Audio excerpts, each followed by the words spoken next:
chairing and emceeing the session tonight. We've got some very interesting news regarding the ATO announcement on Bitcoin. So I think there's going to be some lively debate for tonight. I'd like to start off by thanking Border at 10 String Labs for arranging the show. Chris Gazowski at ABA Technology and Ronald Tucker from the Australian Digital Currency Commerce Association. Ronald is over here. If you're interested in joining the association, please have a chat with Ronald. Chris and Ronald, thank you very much for putting on the drinks and the cheese. But now, the chips, everything, yeah, that's right. Now, tonight's topic, how will the rise of cryptocurrencies such as Bitcoin unify the global financial system?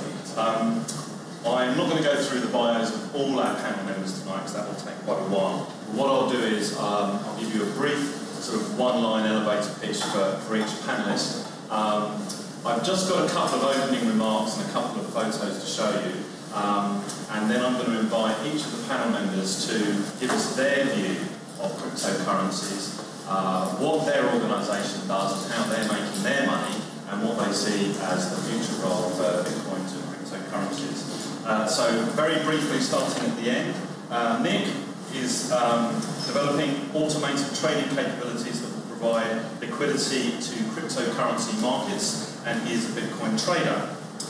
Next we have Jeremy Glaros, CEO of CoinArch, building a Bitcoin product platform to open up new investment opportunities, bringing the derivative solutions required for a fully functioning Bitcoin ecosystem. Next to Jeremy, we have Chris Gazowski, CEO of ABA Technology, the founder and operator of Bitcoin ATM machines, rolling out a network of Bitcoin ATMs around Australia, with the first in Westfield, Pitt Street Mall in Sydney recently.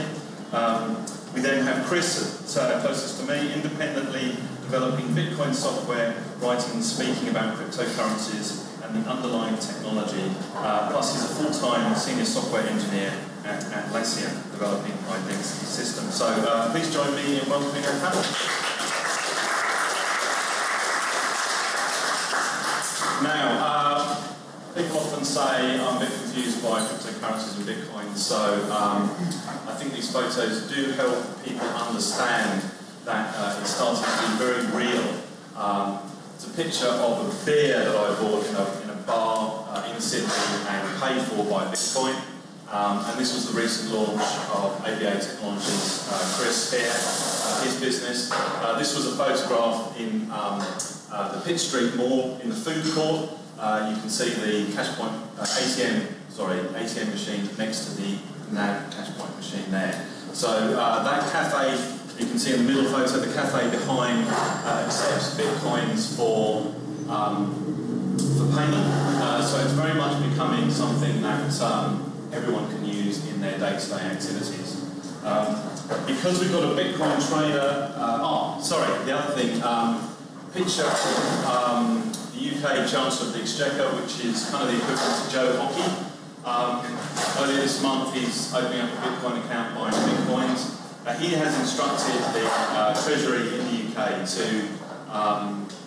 undertake an analysis of how Bitcoin and cryptocurrencies should be used by the United Kingdom, and I think there will be hopefully some comment from the panel members here as to what they would like to see from our Australian politicians as regards to analysing and understanding how cryptocurrencies and Bitcoin can be used for the Australian financial system.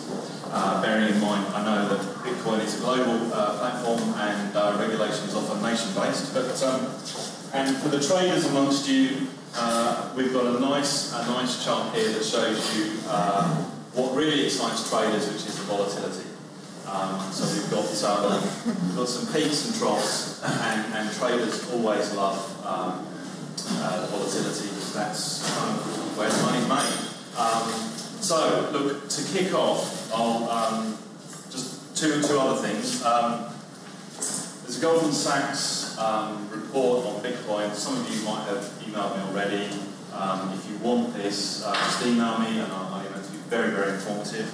And I've got a slide at the end with everyone's email details, or all the panelists' email details. So we'll get those shared around at the end.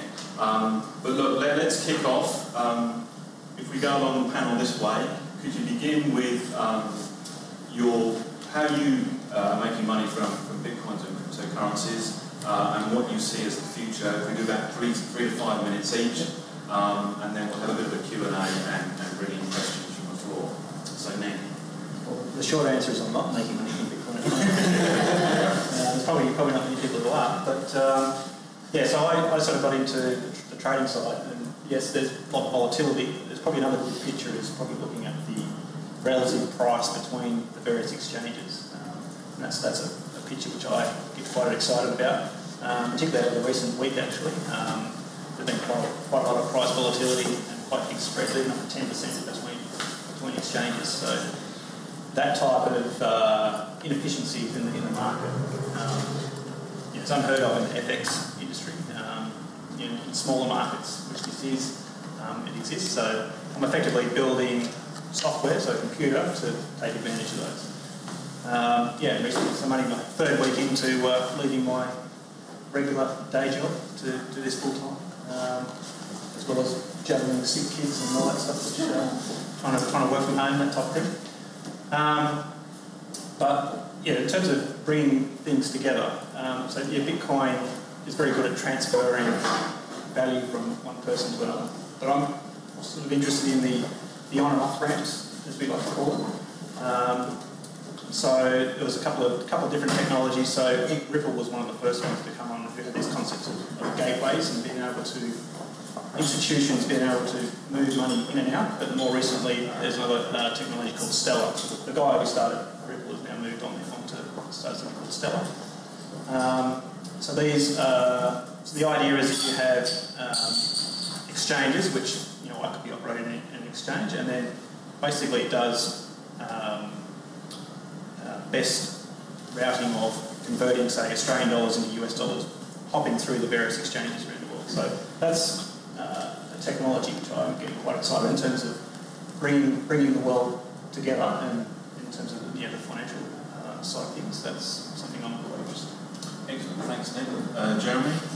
So, my name's Jeremy Glaris. I'm CEO of CoinArch. We offer investment products linked to Bitcoin. So, in essence, that graph we saw before of Bitcoin volatility, we offer different ways for people to get involved to profit from those moves. My background is in financial markets and derivatives. So I spent quite a bit of time in Hong Kong and then in Australia working in the space. And I came across Bitcoin about a year ago and really started to get involved. And look, I think I did what a lot of people do early on, which is give it a cursory glance and not properly understand it. But subsequently got more involved and understood things properly. And what you see when you do that is you see something that is super elegant, very clever, and a brilliant solution to what is a complex problem. And that's the thing that got me interested and got me excited. And that's the reason that I believe that this has a future. I won't pretend to know how this is going to play out. I think it's very difficult to work out. There are lots of different paths that could go down. But in exploring this question that we asked at the start, which was, how can Bitcoin, or how will Bitcoin, something like Bitcoin, unify the global financial system? I think the first question is there something that needs unifying? Is there something that needs fixing? Do we actually have a problem? In my view, we do. In my view, we've got an anachronistic system that was built a long time ago that doesn't fit the new global marketplace, doesn't fit the way things happen today. That this one market, this idea that I can buy something from anywhere much more easily than I once could. And how does that manifest itself? Well, we see inefficiencies, we see lots of people miss out. That's one thing the financial system hasn't done very well globally. It's done it okay in Australia, but in other countries, you see huge portions of the population not able to get properly involved. And even in a first world context, even in countries like Australia, we do see problems. And the most obvious example, I think, are these anecdotal examples. And mine is 2 months ago trying to transfer 10,000 Australian dollars overseas. We have 4 monstrously large banks in Australia that should be competing very hard for our business. But this $10,000 transfer that I did to a US dollar account cost me $400. $400 for pushing a button in the screen, not for speaking to anybody, not for getting face-to-face service, pushing buttons in the screen. And I think the evidence there, or sorry, what that suggests to me is that the fragmentation in the current system means that the people customers are ripe for exploitation. And that's ultimately what we have to say it is, right? You've got these big banks in Australia again, some of them offering very good services, some of them offering, first-rate technology in a global context, but they're still making outsized profits and charging you and me more than they should be. And I think that is why Bitcoin, as a grassroots movement, has actually gained a foothold and actually looks like a proper threat. Looks like something that could really do some damage to these guys. It's something that can much more easily and seamlessly unify global financial markets. How is that going to happen? The best theory I can advance is that it's going to be central bankers who are going to get together and actually sow the seed. And the way I would expect that to happen is for Bitcoin technology to be used to replace gold. So gold is still the default backup for all the world's central banks. And gold has served us very well for a very long time. But Bitcoin is ultimately a fantastic digital replacement, something that offers much more efficiency.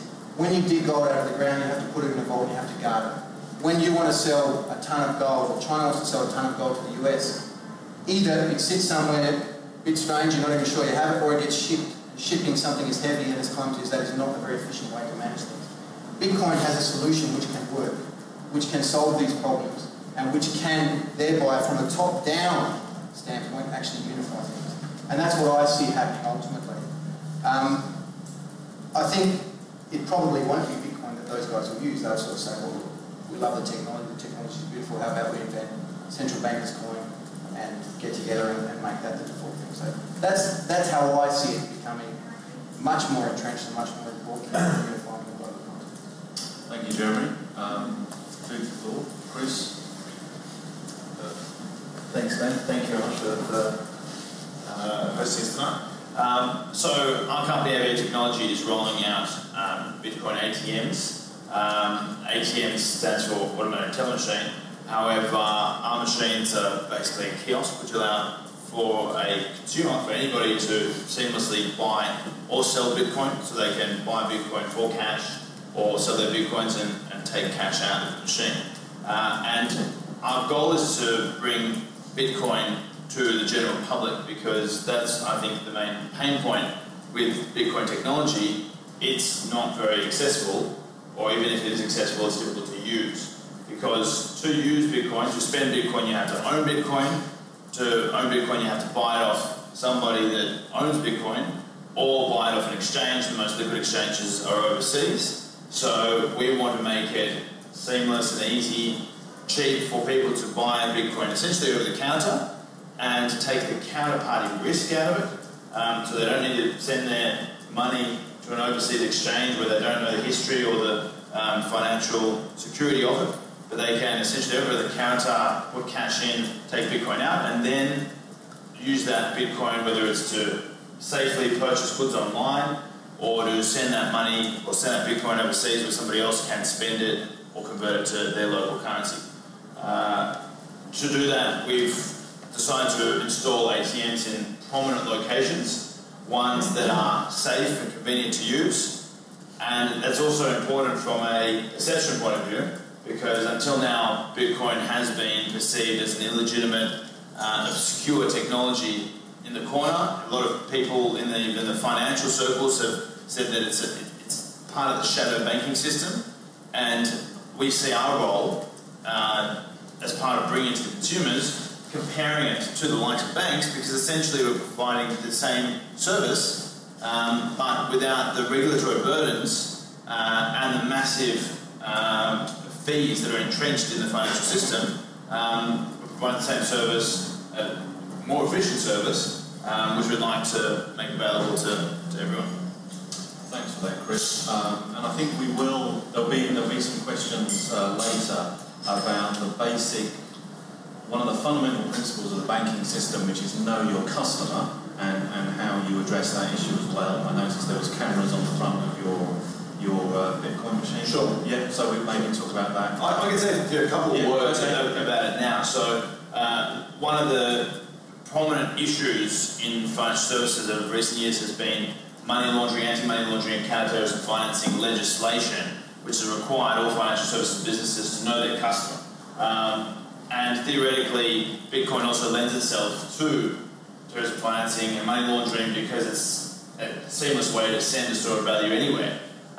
That's why, as Nick highlighted earlier, it's important to kind of monitor the on-ramps and off-ramps, and the technology that we utilise, because it's so modern and avant-garde, we can program anti-money laundering and counter-terrorism financing, KYC technology, into the technology at implementation and create processes which allow us to know our customer by having them scan their ID, we take a photo of them, we automatically verify them using optical character recognition and facial recognition technology, and we abide by legislation using modern technology rather than having a person do a manual verification. And that saves money ultimately if you embed those processes into your solution from the word go. And that's why we've been working very hard to develop some transparent guidelines for the industry around KYC, amongst other things, so that we have clarity of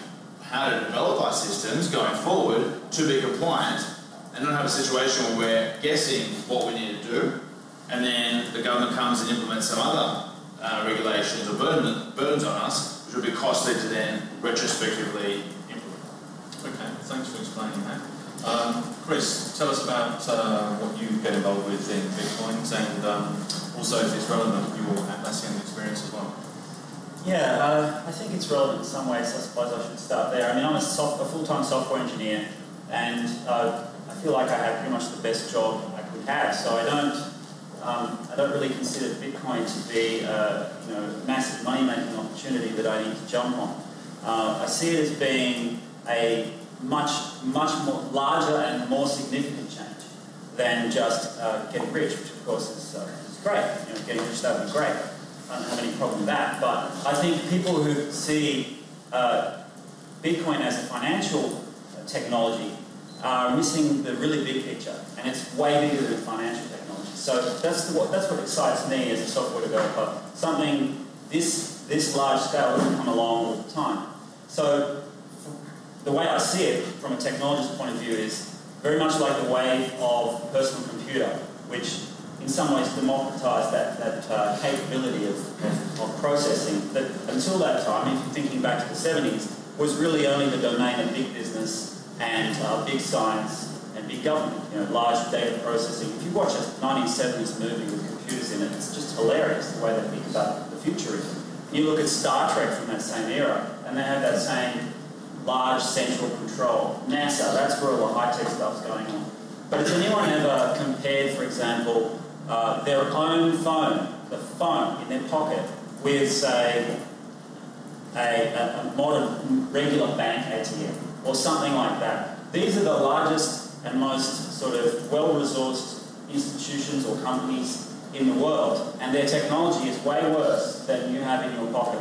Why is that? Well, it's pretty simple. That's because you're not paying for the full development of that iPhone. You, along with all the other, I don't know how many billions of people maybe who have smartphones now, are paying for that. And it's also built on previous technology, which they were also paying for. So I see this very broad base of people in the world contributing to the financial base of technology development. And this is very much the way that Bitcoin was designed.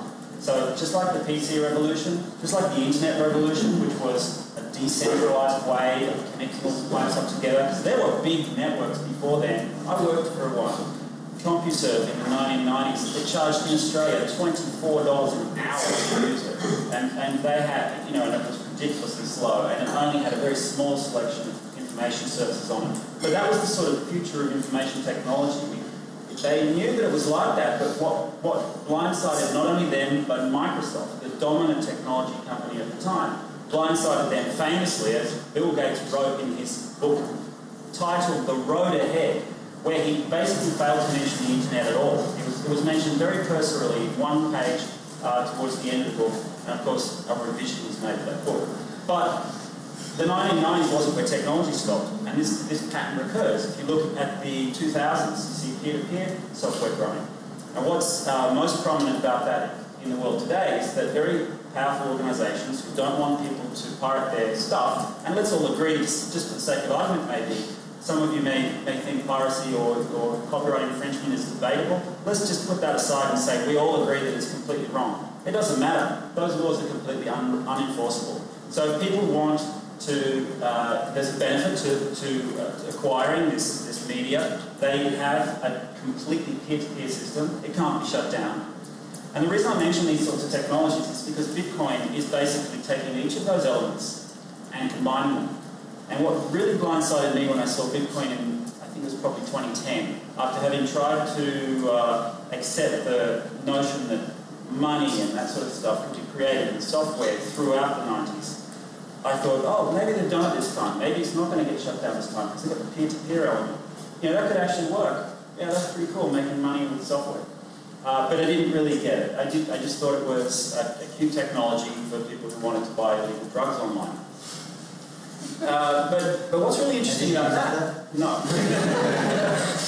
What's really interesting about that is that if it's good for buying illegal drugs online, that's a signal. Well, how is it that you can do that and get away with it for so long? Well, that signal is a signal of the strength of the technology. And like the other technologies I've mentioned, they change the rules about the way things work. And large centralized organizations who are accustomed to the way things work now are going to have to adjust that model. And it's just popcorn time, not literally popcorn time, I shouldn't mention that software. But what I mean is, you sit down with your popcorn and you watch what happens, because it will absolutely happen the way Jeremy said. I agree with everything you guys said. There's going to be central bank coin, there's going to be nice guy coin, there's going to be all of these coins, and they'll be run by central banks and they will absolutely fail. They will not be adopted. Do you know why? Because they'll be worse. No one will be able to buy drugs with them. What good is it? You know, yes, it's just like the shadow economy, which of course is the biggest part of the economy. $100 trillion is what the OECD estimates are. 2/3 of the world's population work in this shadow economy. If you include the black and grey markets, including fake Rolex watches and all that stuff. Most of the world is already not obeying new regulations, and most of the money being made in the world, or the largest chunks of that, are already not following the regulations. So in some ways, I think the discussion, that's ensued from today's ATO regulations is kind of irrelevant. Certainly from a technology point of view, it's a temporary blockage in a very much larger tsunami, which is going to completely change the rules. And that's what's so exciting about it to me. And it's far beyond money. I mean, I can talk more about what non-financial technology there is in Bitcoin, but there's plenty. Excellent. Well, I'll pick you up on the comment you made about the ATO, because one of the things that I think is of interest to everyone in whatever country you're in is the ability of government to pick winners or open the door to create opportunities for people to start new businesses and get going with new technology.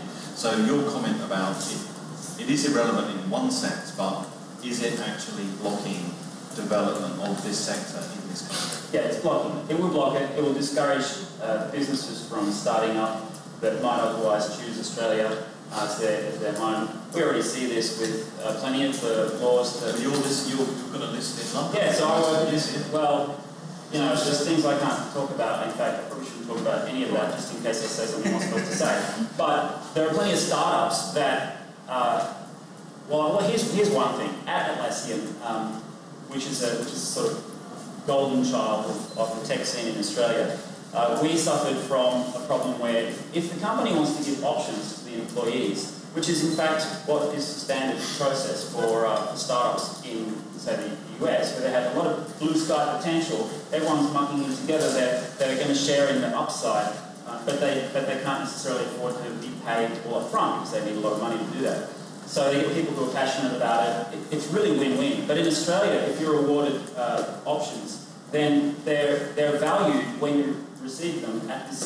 Depends on how you do it, and I'm not a legal expert. My understanding is that there could be a big upfront cost in Australian dollars on a thing that ultimately could fail and be worth nothing.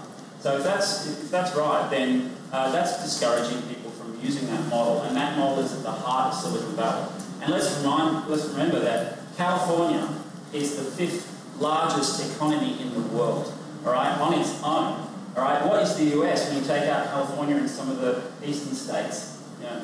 So I think this is a really important thing to recognise, and that's why I call it a tsunami. It's a much bigger economic force and a technological force than I think any of the regulators realise. And I have a lot of sympathy for them because, you know, they've just had all their cuts and they probably don't want to have the hassle of figuring this thing out. Most of the bankers I've spoken to just stop you there. Can I give an opportunity for the other? I think that's illustrative of this unintended consequences. So the options rules were introduced to prevent big banks and big companies giving options to their employees instead of cash as a means of deferring tax and whatever else. So you can see where the authorities came from, but these unintended consequences, that is a real drain on potential for startup businesses in Australia. This is not imagined, right? This is a real problem. If I'm working for someone because I believe passionately in something and I'm just scraping by with no cash, if all of a sudden I get a $50,000 tax bill on the grounds that I got these options that are theoretically worth a couple of $100,000, it's unworkable. And these unintended consequences. I mean, are you looking to... We are a Singaporean business, so that's... We are a Singaporean business, right, so that probably answers that very well. Okay. But I think the GST rules, again, there may be valid reasons for introducing them, the same as there were for the option rules, but the unintended consequences are going to be the companies who would otherwise start here moving offshore. And it does feel to me like Australia has a real history of not properly fostering things that could be great, could be big, to our detriment, right? And we have all the opportunity in the world, we have all the luck, but I'm not sure that we make the most of it. Chris, did you want to comment on the ATO announcement from yesterday? What was the thoughts on an ATO? I'm not a tax expert, so this is not advice in any way, but my initial interpretation is that it's not vouching for Australia's support of this emerging industry of technology. I think the tax office has completely missed the spirit of the technology and the potential here. And so they've ruled on 4 different elements of it, whether it is money, whether it's a foreign currency. They've ruled on it for fringe benefits purposes when you're paying Bitcoin as income. And they've ruled on it, or read draft rulings on it as a capital gains taxable item. So the 4 big outcomes are that if you earn it, it's like money, where you pay fringe benefits tax / income tax on it. If you mine it, you pay income tax on it, like money you earn, like from the money you've derived from selling it. If you use it to buy things, you don't pay any capital gains tax on any profits or losses that you've made on it if it's below $10,000, and there's no negative GST implications on spending it. However, supplying Bitcoin, so selling Bitcoin, like our company does, attracts GST. So if Bitcoin's worth $600 today, I need to sell it for $600 plus 10% GST, $660, and you'll only have $600 of value. And that will inhibit the supply of Bitcoin in this country, and it's only having been supplied Bitcoin that you can then use it. So it will mean that there'll be a lot of scheming need to go on to try and supply Bitcoin into the country, and it's likely to force a lot of Bitcoin underground. It'll mean that people will not be as keen to be transparent about their Bitcoin transactions, and it just does not bode well for promoting an industry and the usage. And we don't, I mean, as a consumer, if I transact in foreign currencies, I don't pay GST. No, I mean, when you go to buy US dollars, no, they're not treating it as money. It's being treated as a thing. As an asset. As an asset, as a commodity which attracts GST. Despite it really not being a consumable, because you don't consume Bitcoin, you use it for no other reason than transferring a store of value, using it as money. If I buy a beer, as you did, in a bar, I have to pay GST. That's true. On the beer. On the beer. Not on transactions. So is the implication of this ruling that there's a double imputation effect. Well, as far as I understand, not on spending Bitcoin below $10,000. So that's the it's been truly multiplied by transaction GST. So that in some cases they can be So if you own a bar and then you take that Bitcoin to beer and you don't have any suppliers that will sell you beer or glasses or whatever for Bitcoin, then you have to exchange it back to dollars or hold it. And if you exchange it back to dollars, you pay GST. Right. Gotcha. Well, you can collect GST because you're selling Bitcoin. Yeah. Just a quick mention, if anyone's tweeting, please use hashtag Bitcoin or TSL. Now might be a good time to throw open to everyone here. If you've got a question, please announce who you are and the organisation you're from. That would be helpful to sort of give a bit of context to the panellists. The lady there. Oh, hi, my name's Liberty. I work in culture transformation, working to bring more higher purpose and values to businesses. What I'm interested in is the ability of Bitcoin to unify the global financial system, and I'm wondering how, when you were talking, I think it was Jeremy, when you were talking about the big banks developing their own coin or their many coins, how does that actually unify the financial system if Bitcoin doesn't actually reduce the inequity that's currently there in our financial system? What rules, principles need to be within this technology? So I work for a bank. Banking, I used to be. So banking's all about relationships. So take the payments. When you pay someone and it goes overnight, they have what they call bilateral relationships between the other banks. So it used to be they used to meet in a car park and literally exchange tape reels of data. Yeah. And those times which they used to exchange those reels is the exact same time now, but it's done electronically. So it's done through these relationships. Now it's changing, so there's something called new payments platform, NPP, which give real-time payments, which they're building up. So they're spending $250 million just to put that basic infrastructure in, so I can pay you in real time. Then there's all the spend banks are going to have to do over the top of it. So there's probably going to be back of a fag pack $1 billion worth spent just in Australia on getting real-time payments. But what sort of struck me was, yes, you have all this technology which will be able to build that what they call the basic infrastructure in, but that can't exist without relationships over the top. So it's what in NPP world is what they call a convenience service. So, and it's the same with when you do send money internationally as well. There's all these relationships which you've got to hop through. So this is what I was talking earlier about, these technologies which be able to build these relationships and be able to hop between these institutions and be able to bring the world in, basically. So you don't have to go through these networks, say like the SWIFT network, which is where your international money goes through, and there's all sorts of charges and bizarre ways in which it works. And even locally, like you can argue, well, I can send you bitcoins in real time now, and they can get out confirmations on it, etc. So why do you need to spend $250 million building that out? It's actually the bits which sit over the top of it and those relationships which sit over the top. So I'm not sort of a person. The Bitcoin purists say, we can remove all trust and we can use this technology and we don't need to trust anyone. I think you're going to get take-up when people start putting those trusted relationships over the top. Nick, can I just say, was your question more towards will it make the world a fairer place? Was that an element of the question? Yes, it was. So it's taking away some of the structures and the formal relationships that exist in the banking system and using new technology, and hopefully having a greater acceptance. Well, hopefully it means you get exposure to it. So take that even the new payments, you still have to sign up. It's a hell of a lot to sign up. But with these new technologies, anyone can join it and participate. Yes, so that opens it up. The power issue here that Jeremy was talking about is that it gets taken away by other people creating their own currency that they sit in their own bank. So the central banks get together and have their own coin that sits in the bank as replacement of gold.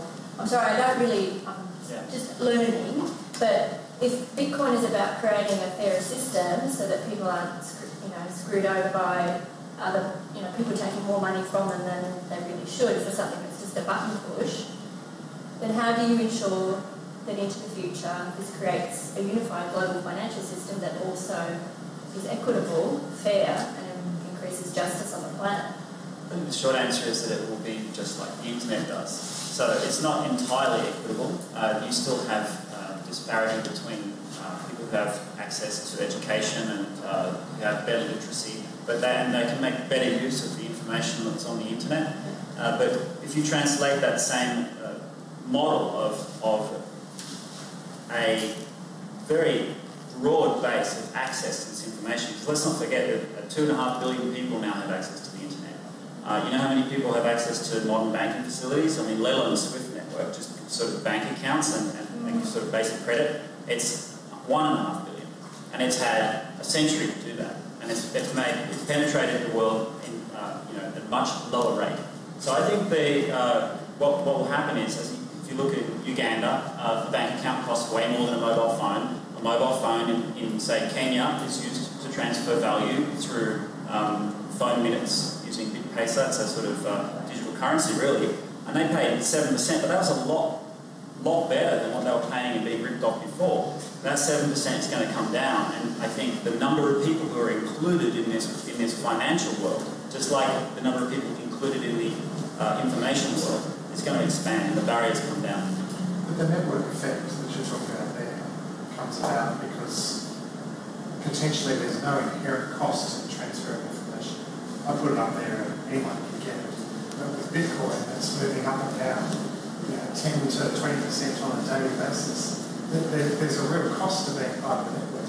Well, I think they're two separate issues. The volatility, you're right, is high. It has been coming down by, in 2012 it was about 10% average daily variability.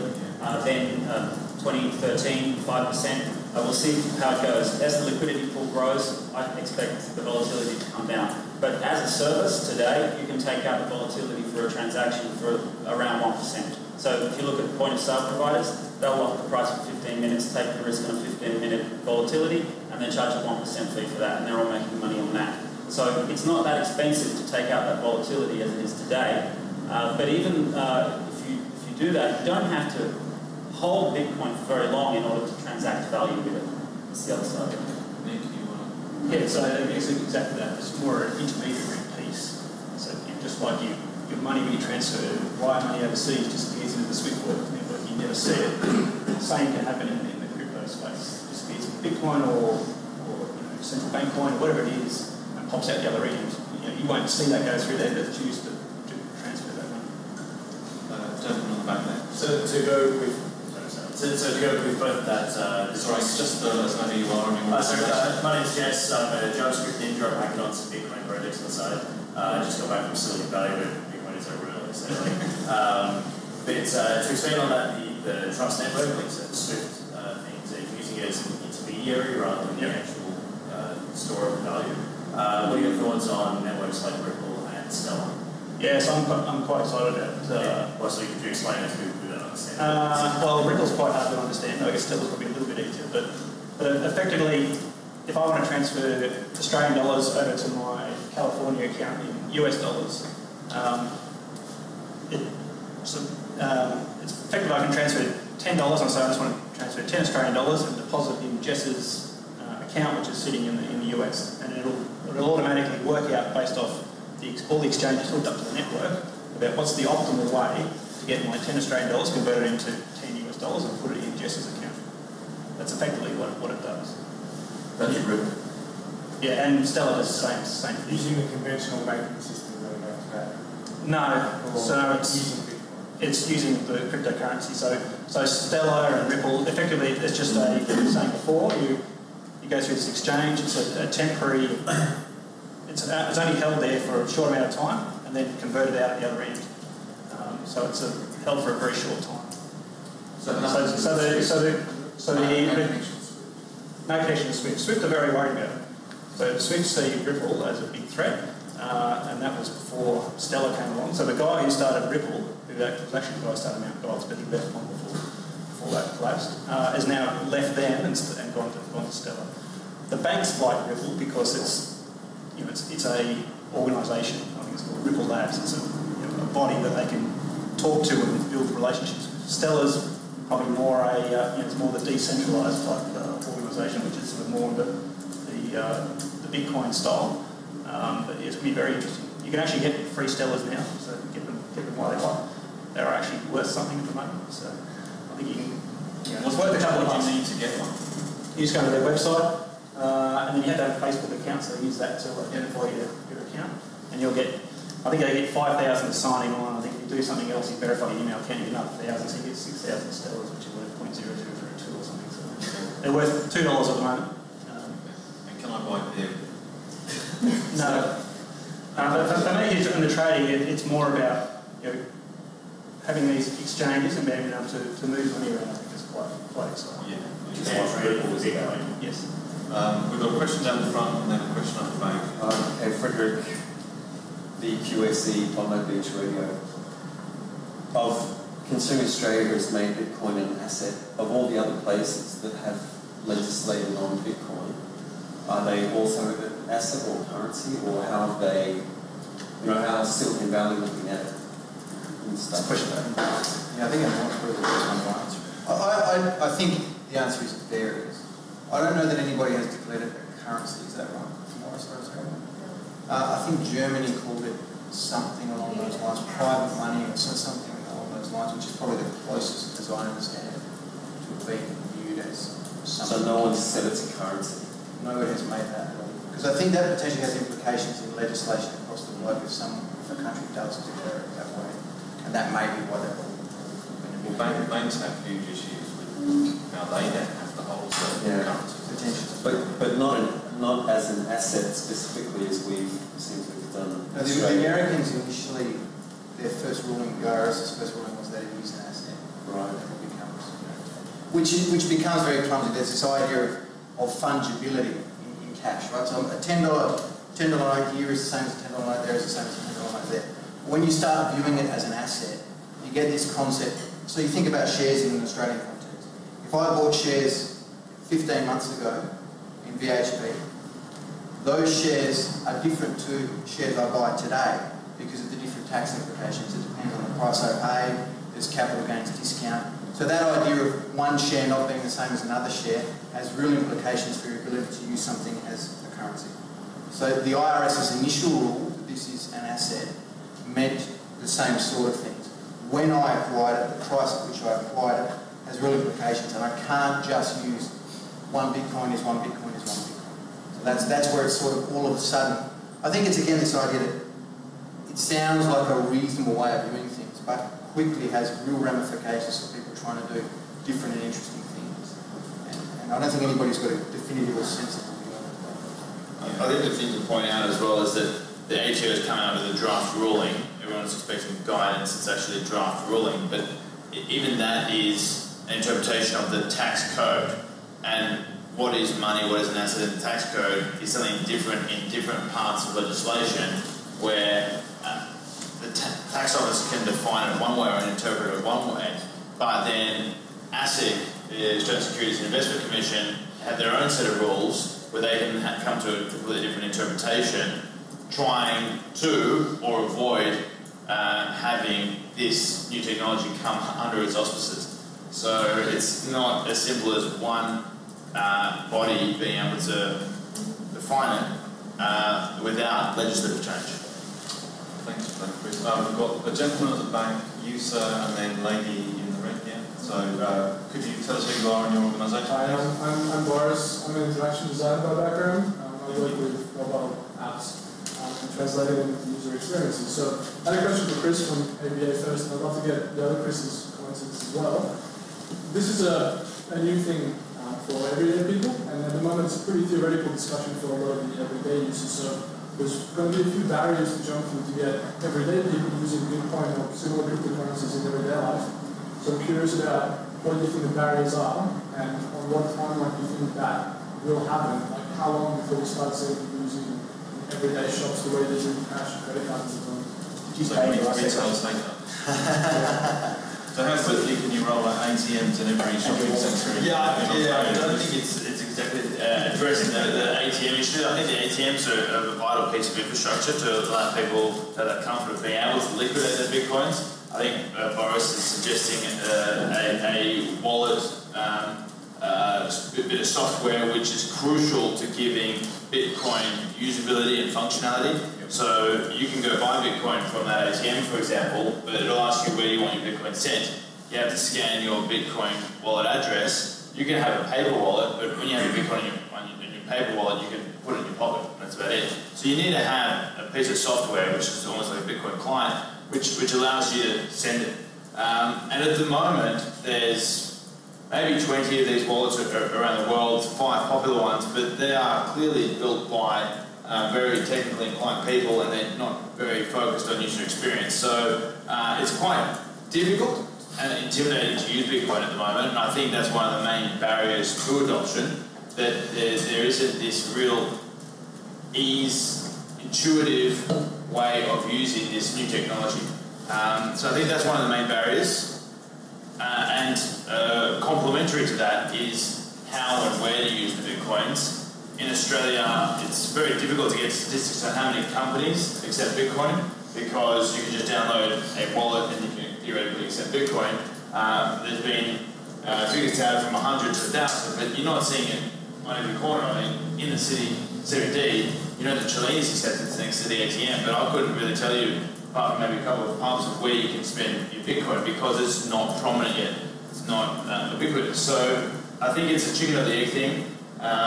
And it needs to be a whole ecosystem which is built out around it. And because there's not a very clearly defined economic model of some of these elements, it hasn't really been pushed out just yet. So I think it's a question of time and reaching that tipping point where there's users that are demanding it, merchants that are accepting it. The more merchants accept it, the more users use it. The more people are involved in it, the transaction costs will come down, which will make it even more economical than using traditional payment systems, and you'll find that the pickup accelerates. In America, where there's no ATMs, there's still 60,000 merchants that use it, and as I think Jess said earlier, that there's a huge buzz and Silicon Valley around it, but that's yet to happen over here, I think, because there's not enough of that infrastructure around. Thanks for that. Gentlemen in the blue. Just want to raise bit license for our panelists. Very clear. New York State's announcement that they are proposing that merchants and even beyond merchants, users of Bitcoin be licensed, be appropriately licensed by them to transact in Bitcoin. This could be very bad for Bitcoin. Just wanted to see a response from each of our panel members on what do they think about the prospects for a bit license. So is it a kind of red tape issue and bogging things down in bureaucracy? Well, that's how I would view it. Right. It's certainly seen the Bitcoin community erupting in the century. But I'd like to hear what our members think about its relevance to us today and in the future immediately. Yeah. Nick, do you want to? You're nodding in. Well, I'm not. Probably I should be shaking a bit. I'm not that. But yeah, I know. There's no coming from the banking industry. Things like the FATCA rules. Like it's just where America's imposing these rules out to you set up a bank account in Chile, you've got to work out whether you're an American citizen. Like, come on. So yeah, whether Chris now needs to work out whether you're a New York citizen, therefore you can't give them Bitcoin. It's a bit. I don't know. Also, I mean, for what it's worth, I am not as averse to regulation as I think a lot of people in the Bitcoin world are. Uncertainty is a very difficult thing to deal with in business, and not knowing what's coming and when it's coming makes planning extremely hard. Now, the only thing worse than uncertainty is bad legislation, and I'm not advocating for that, but I wouldn't mind a little bit more clarity globally on how things are going to work. So to that end, I don't see it as innately bad. I see it as something that could actually help. The general feedback from the Bitcoin, well, a lot of people are viewing New York as the leader and are positively viewing the fact that New York has taken the initiative to start looking and regulating this emerging technology. New York is the financial hub of the world, and a lot of people are looking for someone to lead the Bitcoin regulation debate. However, New York seems to have taken a one-size-fits-all approach. They don't seem to distinguish between different types of Bitcoin businesses, whether they're exchanges, ATMs, derivatives providers, wallets, or simply merchants or miners or merchants. So, sorry? Money doesn't make that distinction either. Currency doesn't make that distinction. Well, see, a financial services business has very defined, if you want to get an Australian financial services license, there's different categories of licenses depending whether you're an investment portfolio manager, whether you're an insurance broker, etc. Whereas, from my limited knowledge, the BIT license seems to be a very rigorous set of rules for every Bitcoin business, regardless of what their function is. And a lot of those rules seem to be taken black and white out of the banking rules, including capital adequacy businesses, capital adequacy rules, which would only apply to businesses that are holding Bitcoin and are essentially a custodian of people's money. And in fact, very few Bitcoin businesses do have that, do fall under that category. So the rules haven't been fully thought through, and I think there's a lot of work to be done before people are going to be happy with them. And if that's not done, it's going to be worse than it is better for the industry. So you're saying it's an unsophisticated response to a very sophisticated industry? I think it's incoherent and hilarious. I mean, if you look at what the BIT license says, it all comes down to virtual currency, which is not only a terrible term for what we're talking about here, but it's not defined in any legislation. So how do I know that we're talking about virtual currency? Everyone knows that Bitcoin is supposed to be virtual currency in terms that this document defines, but nobody knows how to determine whether they've got virtual currency or not when you look at all the edges, because it isn't defined. So that's just the very tip of the iceberg. The entire document is completely, I would say, impossible to adhere to. And even if you could, that would be one license you'd need just for when you had customers who were residents or permanent residents of New York State. Now, it doesn't matter whether they're in New York State, of course, when they have a transaction. You'd be bound to have a license for New York State because they're a resident there. So you could have two people in another country in the world and they need to have a license from New York State, and how is anyone in a technology like Bitcoin supposed to even know that that's right? I think what's going to happen is that the businesses who are following regulation in countries who insist on making ridiculous regulations are going to be given what is effectively a tax, which is going to all go to people like lawyers and experts in finance and technology people like me who write software to automate all of the silliness, and then the entire thing won't matter at all, because let's remember the world is way bigger than New York. It'll all go through Iceland or something like that. Yeah, Ireland, man, take your pick. Globalisation. The ideal solution, however, is that the pickup of an adoption of Bitcoin accelerates as soon as possible before there is any real clarity on this regulation, because then the people would have already spoken. Then once it's in the hands of people and people are using it and take it as their very normal way of making payments, then no legislation can block it. It's only now that the technology is still vulnerable to some knee-jerk legislation that will hamper its... I disagree. I think businesses that are currently, Bitcoin businesses are currently vulnerable. That's what's vulnerable. Bitcoin itself is not vulnerable. I don't see... You don't think that Bitcoin businesses are a crucial part of, not so much commercializing it, but pushing... No, because look at how adoption has grown in the world in the last 4 years of Bitcoin. It's grown as the price has grown. So when a new country has an economic crisis, or when a new... so if you look at Argentina, Cyprus, China, any country with capital controls, we'll see a few more of these. You can look throughout Europe and there's a few cases that you might consider. People who, in Argentina, they buy BMWs and stick them in freight containers as a way to hold value better than their current currency.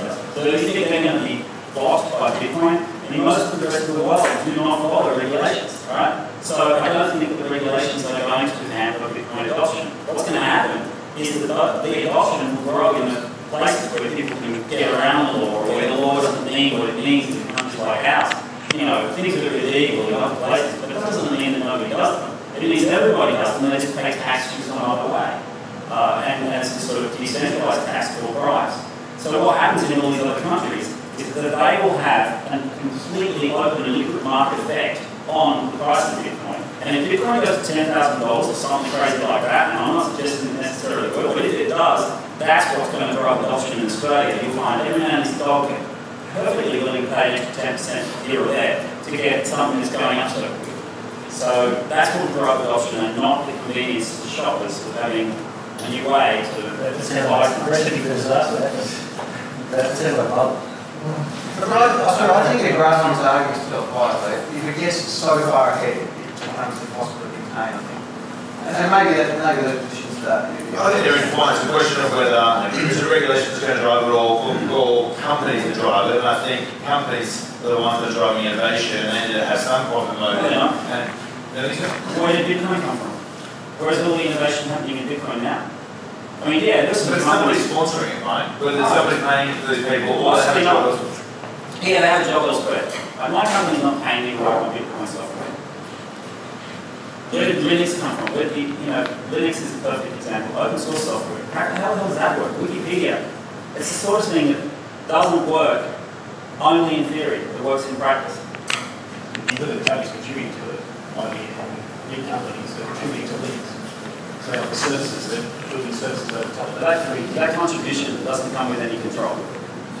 That's an interesting point. We've got a lady at the end here with a question, please. Yeah, thank you. Yes, so Rebecca Merritt, CIO of Computer World Tech World. Just going back to, the ATO. So there's been some talk previously, now that the ATO has released its draft ruling, it's going to give people the chance to actually go lobby the government for change, because it can highlight some really obvious issues, around the double tax and all that sort of stuff. Do you think that's likely? Do you think they'll actually change the tax laws to be more Bitcoin friendly, as hard as it may be? So that's what happened in the UK. The UK made a decision which they subsequently reversed. It's not beyond the realms of possibility. I admit I'm very worried. What worries me is the way that governments work.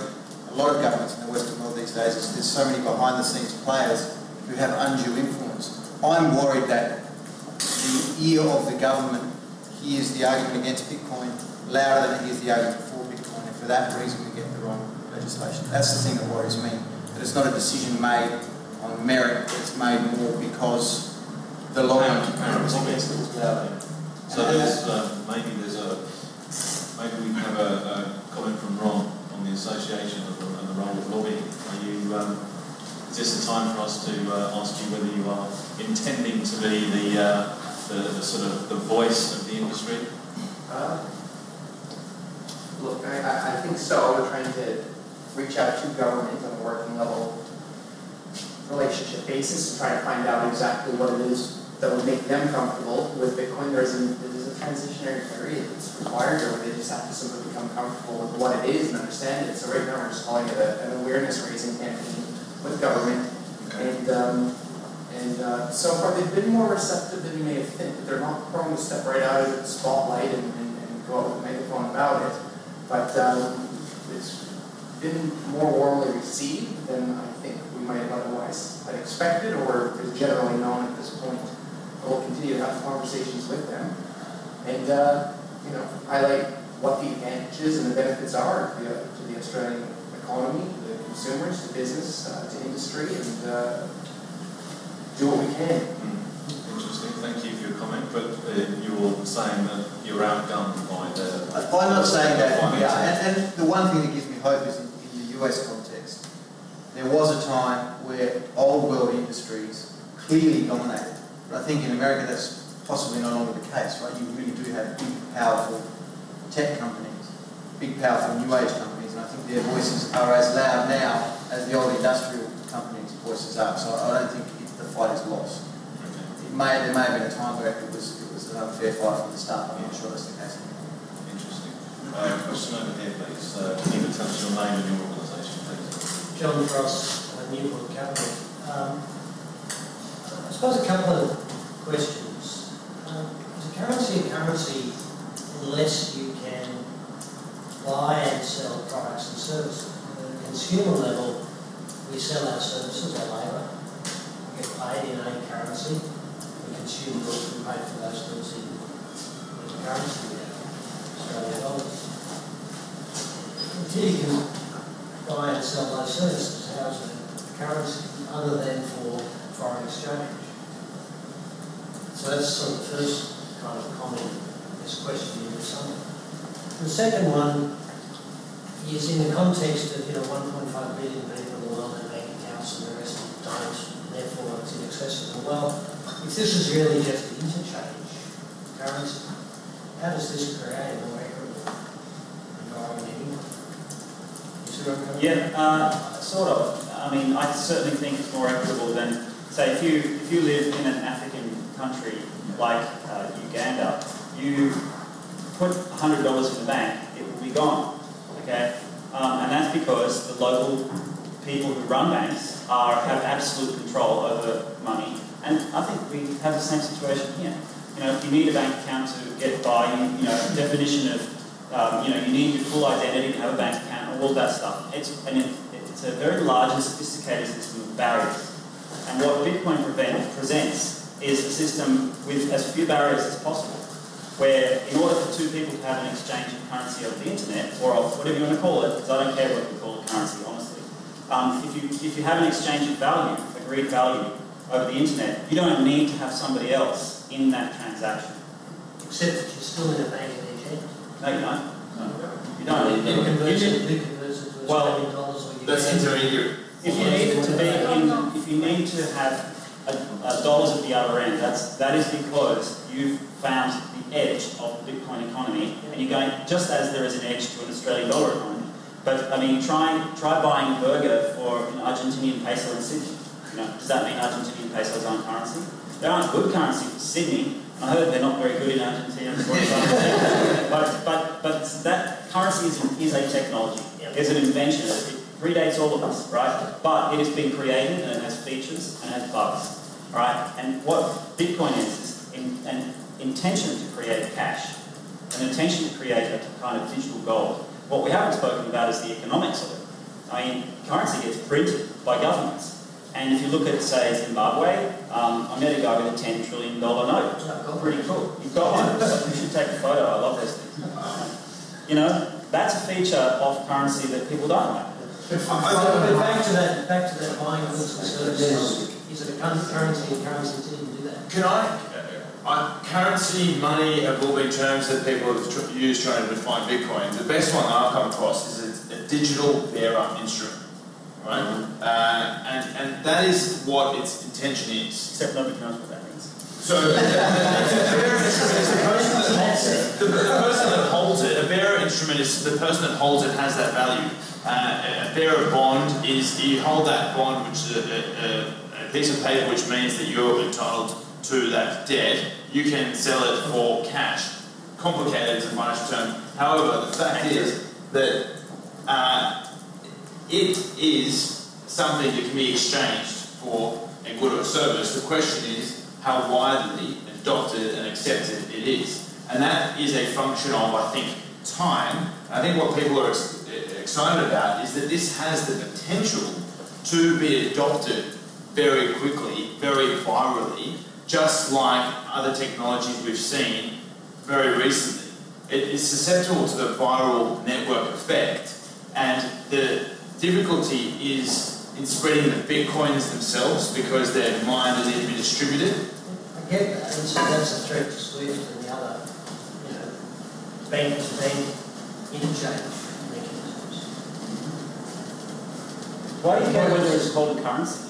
Sorry? Why do you care whether we should call it a currency? Because if I'm one of the Because if I'm working for 40 hours a week and somebody's going to pay me, what are they going to pay me? Are they going to pay me in Bitcoin or are they going to pay me in Australian dollars? If they're going to pay me in Australian dollars, then I've got to exchange it through Bitcoin.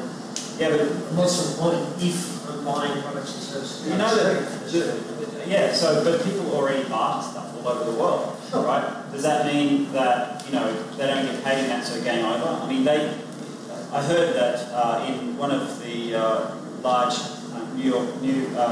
US cities, drug dealers and other sort of black market sort of operators were trading in laundry. So anything can become a currency. Yeah, then I get why it's interesting and intriguing and all those sorts of things. But where does that become tangible, useful to the average man in the street in Australia or anywhere else, except perhaps in countries where the banking systems are fundamentally corrupt or expensive? What's the crystallised value proposition in first world countries? It's pretty crap. It's not that great because, you know, we have an excellent currency. We can do we've got tap and go. We're going to be the last people to figure this out. Jeremy? But the point I would make, I think it's a fair one in the context of where things work pretty well with the currency we have in Australia. I think it's a defined market. But I don't think we should dismiss the possibility of being paid in Bitcoin at a future date. Now, maybe it makes less sense for Australians than it does for other people. Yeah, but once that happens, and once there are obviously already products and services available that you can pay for Bitcoin, I think as things expand, then it does become a more realistic proposition. I think at the moment, in order to live your life day to day, if you're being paid in Bitcoin, a substantial portion of that will have to be transferred into Australian dollars. I don't think that's necessarily something that will be the case. Okay, so we've got a few people raising their hands. Lady in the black jumper, gentleman at the front, gentleman in the black, and lady with the scarf. So can we go in that order, please? But I think you've got a comment on this. My question is going to take us in a different direction. I was just going to say, I don't see Bitcoin as replacing cash, but if you look at the report that the Reserve Bank released recently, they talked about the decline in cash anyway, and the increase in non-cash payment. Consumers like credit card technology, they like the frictionless transactions from tap and go, and that's where I think Bitcoin can actually be a benefit to consumers because it's as quick and simple and easy to use as these technologies. But it's got some other really good benefits in it. It's got lower transaction fees. It can be safe because it's a push technology and not all technologies. It's not as susceptible to fraud. You can't walk past with a tap up and tap and go. You can't steal someone's card and use that. So I don't necessarily think it's an issue of is it going to take on the Australian dollar. I think it's about offering consumers more choice and giving them a cheap, effective, quick, and interesting payment method. And I think that's where we'll start to pick up. Good point, thank you for that. So it's the fact that we live in a quite sophisticated financial services system anyway, and this fits certain people at certain times with certain things. Thank you. Right, I did say this lady here, and you up the back, so yeah. Sorry, yes. Oh. So sorry, you go and then the gentleman in the front. Got it. Yeah. Historically, we've obviously seen more and more systems that are unifying the global community and moving towards a globalised society. And there are many systems that are part of that. So the financial system is one part of that, the political system, etc. Do you see that, whether it's 50 years, 100 years from now, however, that we're actually this is part of the movement towards a global single currency? And that this is just part of that organic process? I don't think it would be a global single currency. I think that would reflect a lack of creativity because what we have now is an opportunity to custom make stuff. I mean, you don't need any permission to create, except if you want to follow the bit license, you don't need any permission to create a new cryptographic instrument. You can download Counterparty or use Counterparty to create your own equities, and musicians, green type people who want to run projects, software projects who want to issue shares in an IPO, and narrowly avoid using terms like that to get them in trouble with the law. They are able to, the technology enables them to create any of these things that they can imagine. A new category of stuff that we can make with software has suddenly dawned, right? I think that's going to cause a multiplicity, just like the internet is a multiplicity, but it's one internet. So it's both at the same time. I think what we consider to be a single currency now, we don't need to make distinctions between currency and something else. You could have a Ripple, you could say, I don't care what currency I use, I've got 1,500 currencies in my phone, from equity points from flying here and there, and free coffee from this. misplaced, and some money for a sandwich at some other place, you figure it out. Software, bam, I owe someone else something else. And all the traders, traders aren't going to give up multiple currencies. You'll be out of a job if you can't trade. I think the libertarian view on Bitcoin and on central banks and everything else is we don't want central banks, they print money, they cause trouble. But I think if you look at the European example, the European economy with a single currency had, different countries had very different experiences during the GFC. And in Germany, you were pretty comfortable with the idea that the currency was artificially, would behave the way it did. But if you're in Greece or you're in Ireland, it probably didn't work so well for you, right? So I don't necessarily think it's a desirable outcome to do it that way, that there is a single currency. And I don't think it's all bad that central banks are able to respond to issues. So I don't know that it's, whether it happens or not, I'm not sure, but I don't think it's necessarily a desirable outcome. If we do still have borders, we do still have countries operating in different ways and everything else, to not have any control. It didn't. If you are Greek today in Greece, it is not a happy circumstance for you. The fact that you're under the control of the ECB, that's been a terrible thing for the Greek people. I'm just conscious of time as well. So, gentleman at the front, we've got 2 questions at the back. Could you make your question fairly short? We'll just have one answer, and then we'll go for each one. I think in understanding this government thing, this asset now, I think you've got to be aware that maybe what the ATO is doing is counter-attacking any kind of advance that Bitcoin is going ahead for. And so they'll play the last card, depending on how it grows. Do you think that is something to watch out for? So are you saying the ATO is being deliberately... I don't want to speculate on conspiracy theories. I don't think the government's organising I'm just saying it's just playing its last card. Let's see what's happening. I don't think so. I think they're just bureaucrats that are trying to be lazy, that are trying to avoid work. They have, ironically, done a fair bit of work preparing these rulings. But it's just their interpretation of the law, and they're just boring. It's very hard to arouse excitement in them that this is a great new prospect for the Australian economy. They're prepared to follow, and in the meantime, just try and do something with the status quo. All right, thanks, Chris. We've got 2 questions at the back. I think the gentleman in the black jumper there. It's just more of a comment, like, why convert Aussie dollars into Bitcoin? It might not make sense for you now, but if you travel to a country where there's uptake of it, it would make sense. And I think it'll be a consumer-driven change. And I think for me, I'm obviously in this space, but I can remember when Visa card wasn't in everyone's wallet. I can remember rolling out EFTPOS machines when the store that got the EFTPOS machine benefited by having it. Just like I can remember installing my first ATM, where that business derived a massive benefit from having that ATM there. And I think if I'm a business and I accept Bitcoin, I'm exposing myself to the 11 million wallets that are out there without any barrier. When there's 100 million wallets out there, or when there's 1 billion wallets out there, they can transact with me without any bullshit, and without any 10% currency conversion fee from the SWIFT exchange.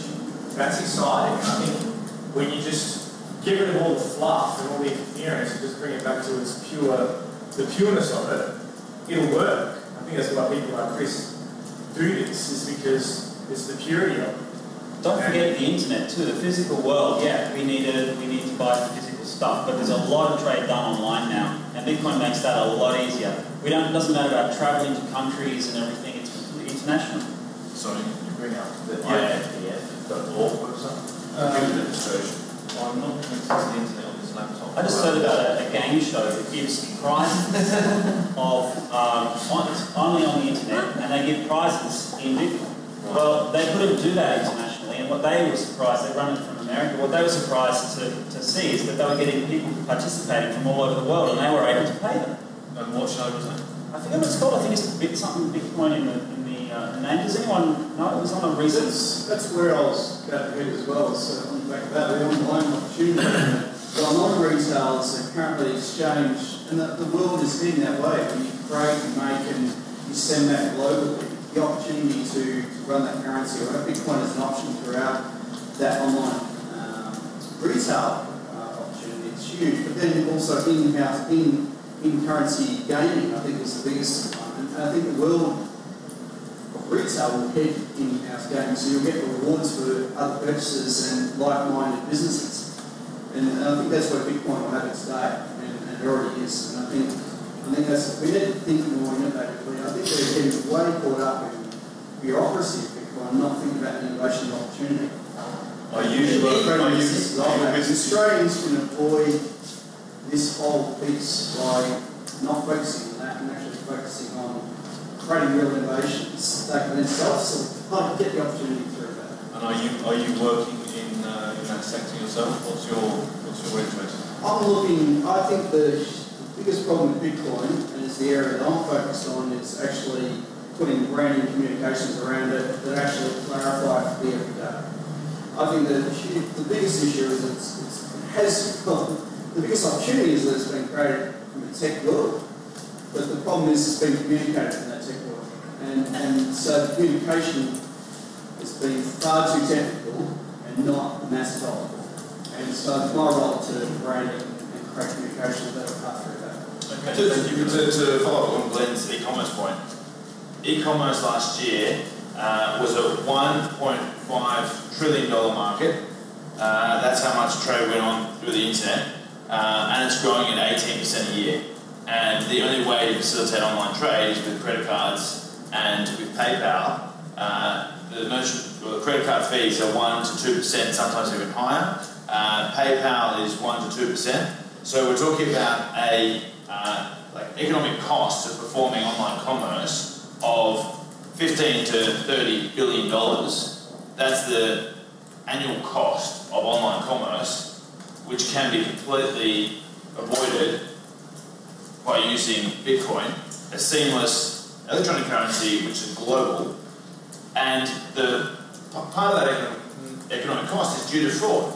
Every time you use your credit card, you are entering your credit card details, your CCV code, your expiry number, your name into the computer, and you don't know whether the counterparty is PCI compliant or not. You don't know how they're storing their data. You're allowing them to debit your account, and then you have to go and reconcile your credit card statement at the end of the month and make sure you agree to all those transactions. You actually spent at that merchant and you agreed on that price. That is the burden you have at the moment. Most people don't perform it. And I imagine that credit card fraud in Australia is lower than in other countries. But that's a real burden. With Bitcoin, you are sending money seamlessly anywhere in the world, which is being reconciled within 10 minutes, transaction over. It's incredible. So do you see it as a phased sort of approach to mass adoption then? The first the online international transaction market first, followed by the very numerous smaller volume. Yeah, and I think it's going to be driven, as opposed to crypto, I think it's going to be driven by the merchant adoption. And the merchant's going to see the long-term value of this, and they're going to offer discounts for people to pay with Bitcoin to drive the adoption, so they get the long-term benefits of the zero transaction fees. Dell is offering 10% discount to people that pay with Bitcoin because they want to motivate consumers to start using Bitcoin. They want to see increased adoption because they can see the real long-term savings of it. Overstock.com, $2 million in sales through Bitcoin already. That's 4 cents earnings per share to their bottom line attributed just to this payment method, and they're expecting that to grow by 400% until the end of the year. So they're going to incentivize their customers to do it. And that's going to then incentivize customers to use it, they tell their friends, and that's the positive feedback loop I'm talking about. Thank you for that. I'm conscious that the time is getting on. I've got one more question at the back. Just before we go to that question, I'm going to flip to a slide that is the email addresses. So if you want to contact anyone on the panel here, please take email addresses. People are very happy to be contacted. Before I go with your question, if there's anyone else that's got a shout out about any reports, or they want to highlight their organisation or anything to do with Bitcoin, please do so after the next question. So at the back, if you could tell us your name and organisation. Yeah, you go. All right, great. No, thank you. Yeah, my name is Michael Danson. I'm like Chris on Radio. I'm one of the core members of the Sydney Bitcoin community. And yeah, I guess this is just a general statement on a lot of the questions and stuff like that. I think ATO ruling, a lot of the questions I've heard, it's quite short-sighted. You're not really getting what this means and what it does. You know, and that goes to like the marketing questions, to the currency questions, and things like that. And that was actually the touch on what Chris was saying. So is your question? Oh, it's not even a question. Just no, what I'm saying is I'm trying to interpret your comment. Some of these guys have got to put, they've raised money and they're building businesses, and their investors are wanting to know when's the return. Like, regulatory risk is a big issue. So is the question to do with that? Yeah, I mean that would actually be the part where I can comment at least. But see, like in terms of the branding and the infancy of this, like I would say, go to circle.com and sign up for an invite on that site if you want to see just how polished and slick this is. And that's a company that's bankrolled by one of the most successful Silicon Valley investors. He created one of the first web technologies, the programming languages, great code. He's got millions of venture capital money behind him, and he's not going to wait. He's got deep pockets to do all the branding that he wants to do. Yeah, well, that's, I mean, you go to circle.com and you look, that's what this is going to very quickly become. And I just think, like, my estimate, people actually really what's behind a lot of these questions is how long is it going to take before Bitcoin is everywhere, just like smartphones are everywhere. You can make a prediction? Yeah, sure. So this first came to market 7 years ago. The mobile. The smartphone, it's called. So the internet's about 20 years old, well, it's more than that, but if you think back about 20 years, that's the position people sort of roughly estimate we are in Bitcoin. My estimate is that Bitcoin will grow 5 times faster than the internet did. Okay. So that means that we should catch up to the internet in 3 or 4 years. So 2 billion people using it in 3 to 4 years? Well, it depends on how you measure it. I mean, you can measure it in numbers of people using it, you can measure it in ubiquity. When I walk down the street, everything's got .com on it, things like that. But, just as a very vague kind of rough scale, I think that we're going to see it. It's certainly going to be a significant factor faster than internet adoption, because internet adoption and mobile technology adoption requires hardware development, large-scale manufacturing, distribution. Bitcoin requires none of that. But I still need a bank. I'll sell you some Bitcoin right now. You can buy from that thing up there. Like I think one of the most interesting things to me about this whole space is like Bitcoin is basically positioned to do what we've seen happen with music in Hollywood, newspapers and publishing. It's really just continuing the disruptive trend, and it's now essentially made those battles look like cakewalks. It's now got the gun pointed at government taxation and banks, and going like, look, what can you do with this now? It's really like, it's incredibly innovative with what this is doing. And that's, to speak to what you were saying, I mean, that's what this means is how fast it's going to be adopted. Well, we've never seen what a disruptive technology does against one of the most ingrained institutions in human history. And that's huge. That's like, what are they going to fight it? Like Hollywood and music did, and then where did that get them? Or are they going to, with the ATO regulation, are they going to go with the flow, and realize that, you can fight this all you want, but this is a lot bigger than Australia, it's a lot bigger than New York. Do you really want to hinder your industries, or do you want to get on board on the bandwagon and go with it? And on that uplifting note, so we have final comments from everyone. Either a comment on what you do see, for example, Chris's comment on how quickly he thinks global adoption will be. Let's just do some final comments. So perhaps Nick. Yeah, so just touching on those from the computer world, you say use cases, but certainly remitting money overseas is certainly going to be one of the things people will use if you've got family in Manila or India or Europe or wherever. The other one is high value payment, so paying for an overseas trip So when you can notice that 1 or 2% fees you're paying on the cards, when it's high, you're paying $10,000 if you want to do money overseas. That's what I think. Probably for Australian users, the Bitcoin will start taking an impact. Thank you, Nick. Jeremy, your sort of I think the technology underlying Bitcoin is too good not to succeed. I'm not going to make bold predictions about how or when it will succeed, but it is too good not to succeed. And that's the whole reason that I left what I was previously doing and decided to get involved. I think it's that good. And if you haven't spent the time at least making sense of the problems it's solving, how it's solving, I think it's a worthwhile investment. Thank you for that. And look, today's panel was really just to chew through some of these big issues. So, Reece, your comments? I think the amount of media attention Bitcoin's getting is testimony to the fact that everybody's interested in this space and sees its potential generally. I mean, that's just a function of how many people are reading this media. And the technology and the usage is not caught up. So I think that's where the gap is. There isn't yet the applications that are slick and easy enough to use compared to how much demand there is to use them. So that's the gap that still needs to be bridged.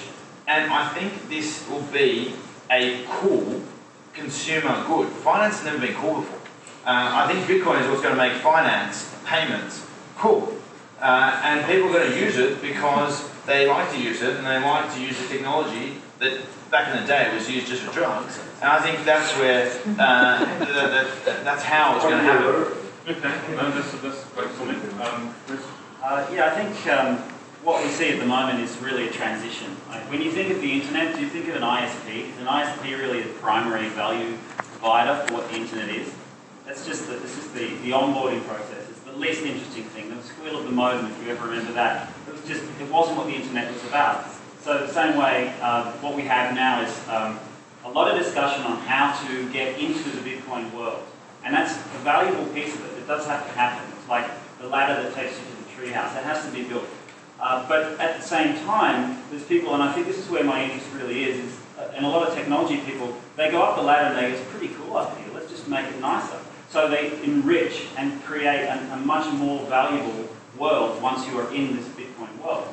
And going up and down that ladder is a real hassle, and that's where the government controls all exist, at these gateway points. That's where fiat currency lives.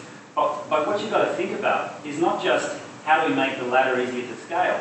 What do you do when you go up there and you say, you know what, let's pull this ladder up and let's just stay up here, it's so awesome. What you get is a completely open, a new range of possibilities. There's always going to be banks, there's always going to be governments and different organisations. We still have the sorts of power structures that have existed for thousands of years, but new waves of power structures come through. You know, the corporation is very big now. Hasn't always been like that. There will be new waves. We don't necessarily anticipate everything now. But I just want to leave you with one thought, and that is from the technology point of view, it's a little bit like that scene in The Matrix. If anyone's seen The Matrix. So Neo is actually capable of controlling the world, and this is sort of a wet dream for a technologist, I acknowledge that. Rein it in a little bit. However, what you're doing is when you have the successive waves of realization of what Bitcoin technology really is, and if you think it's money, you haven't gone through many waves. So once you realize that, everything turns into symbols of ones and zeros, and you can just completely change the world how you like. Because what it is the world made of software. You know, the internet's like that now, but it never had any teeth. It never had any money to go with it. Information is free and but in the real world there's hard cash and there's gold. Well, guess what? That has been a new thing that is now capable of being made by software. And I, as a software developer, am as surprised at that development as anyone. And, you know, it has only just begun. Thank you. Well, look, great closing comments. Thank you.